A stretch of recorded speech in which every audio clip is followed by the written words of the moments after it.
Hello दोस्तों, आपका अपने चैनल हॉन्टेड हिस्ट्री हिंदी पर स्वागत है। आज जो मैं आपको कहानी सुनाने जा रहा हूँ वो मुझे सोहन जी ने भेजी है। आगे की कहानी सोहन जी की ज़ुबानी। मैं सोहन एक स्टेशन पे टीटी की जॉब करता था। एक दिन मेरे पास डिपार्टमेंट से लेटर आया जिसमें ये लिखा हुआ था कि मेरा ट्रांसफ़र दूसरे शहर हो गया है। मैं ये पढ़ते ही दूसरे शहर जाने की तैयारी करने लगा और जैसे ही दूसरे शहर में पहुँचा तो मुझे पता चला कि मेरी नाइट शिफ्ट है। तो मैं जब पहले दिन नाइट शिफ्ट के लिए पहुंचा तो स्टेशन के एक कर्मचारी ने मुझसे कहा कि अभी आप वो पीछे जंगल वाले रास्ते से आए हो।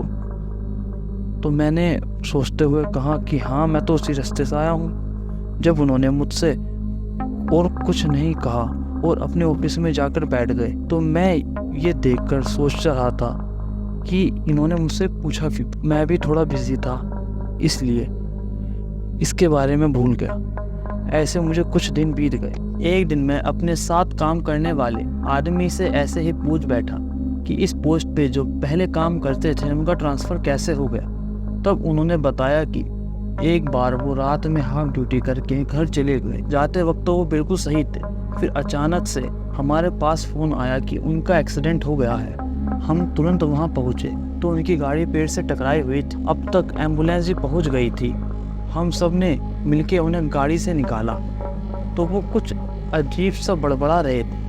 हम वो चीज़ समझ तो नहीं पाए। जब अगले दिन उन्हें होश आया तो उन्होंने सबको बताया कि रात में वो शॉर्टकट की वजह से जंगल वाले रास्ते से चले गए थे। तो उन्हें वहाँ एक लड़की दिखी और उस लड़की ने उनसे लिफ्ट मांगी तो उन्होंने गाड़ी नहीं रोकी और जैसे ही वो थोड़ी आगे पहुँचे वैसे ही वो लड़की पहले तो उनकी गाड़ी के साइड में भागने लगी और अगले ही पल गाड़ी के अंदर बैठ गई। ये सब देखते देखते उन्होंने गौर नहीं किया कि सामने पेड़ था और गाड़ी पेड़ से जा ठुकी। ये सब होने के बाद उन्होंने अपना ट्रांसफ़र करा लिया। अच्छा, अब मैं समझा कि वो उस दिन क्यों कह रहा था कि आप किस रास्ते से आए।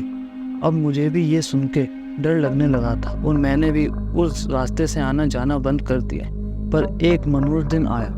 मेरे घर से फ़ोन आया कि मेरी माँ की तबीयत ख़राब है। तो मैं जल्दी से अपना काम ख़त्म करके और उसी जंगल वाले रास्ते से जाना लगा। अब मैं सब भूल गया था। अब बस मेरे दिमाग में मेरी माँ की तबीयत के बारे में ही बात चल रही थी। जैसे ही मैं जंगल वाले रास्ते पे पहुँचा तो एक औरत ने मेरी तरफ लिफ्ट के लिए हाथ बढ़ाया तो मैंने गाड़ी रोक दी। तो उस औरत ने पूछा क्या आप मुझे थोड़ी आगे छोड़ देंगे। मैंने कहा बहन छोड़ दूंगा। तो वो मेरी कार में आके बैठ गई। मैं बस थोड़ी दूर ही चला कि मुझे पीछे से एक अजीब सी आवाज़ है, तुम क्या करते हो। मैंने कहा कि मैं टीटी की जॉब करता हूँ। फिर से उस औरत ने सवाल पूछा कब से आए हो ड्यूटी पे। तो मैंने कहा कि पिछले 10 दिन से। तो उसने कहा कि कभी तुम्हें किसी ने इस रास्ते पे होने वाले हादसों के बारे में नहीं बताया। तो मैंने कुछ नहीं कहा। अब मुझे सारी चीज़ें याद आने लगी और मैं पसीनों में लथपथ होने लगा। और जैसे ही पीछे वाले शीशे से मैंने देखा तो वो औरत मुंह नीचे करके कुछ अजीब सी चीज़ पढ़ रही थी, जैसे कोई मंत्र हो, और देखने में बड़ी डरावनी सी लग रही थी। मैं पीछे मुड़ा तो नहीं और बस गाड़ी चलाता रहा। जब मैं वहाँ पहुँचा जहाँ उस औरत को जाना था, औरत मेरे बराबर में बैठी है और मुझे ही बड़ी अजीब तरह से घूर रही है। अब उसका फेस एक आम औरत जैसा लग रहा था। मैं इतना बुरा डरा कि मैं गाड़ी से उतरा और भागने लगा।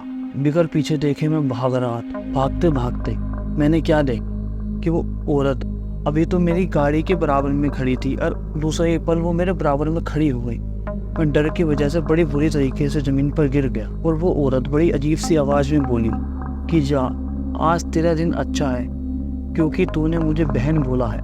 जा, मैं तुझे कुछ नहीं करूँगी और तुझे कभी भी इस सड़क पर आने जाने में परेशानी नहीं होगी। उसने ये बोला ही था कि मैं बेहोश हो गया और मुझे सुबह होश हॉस्पिटल में आया। मेरी माँ मेरे बराबर में खड़ी थी और वो बिल्कुल ठीक थी। जब मैंने उनसे उनकी तबीयत के बारे में पूछा तो उन्होंने कहा कि मैं तो बिल्कुल सही हूँ। तुझसे किसने कहा कि मेरी तबीयत ख़राब है। मैंने कहा कि आपका फ़ोन आया था।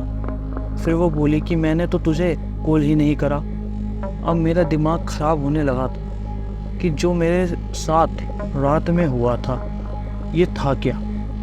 इसके बाद मैंने अपना ट्रांसफ़र करा लिया और वापस अपने गांव आ गया। अगर आपको ये कहानी पसंद आई हो तो please like, share and subscribe my channel और कमेंट करके अपनी राय ज़रूर दें कि आखिर सोहन के साथ हुआ क्या था।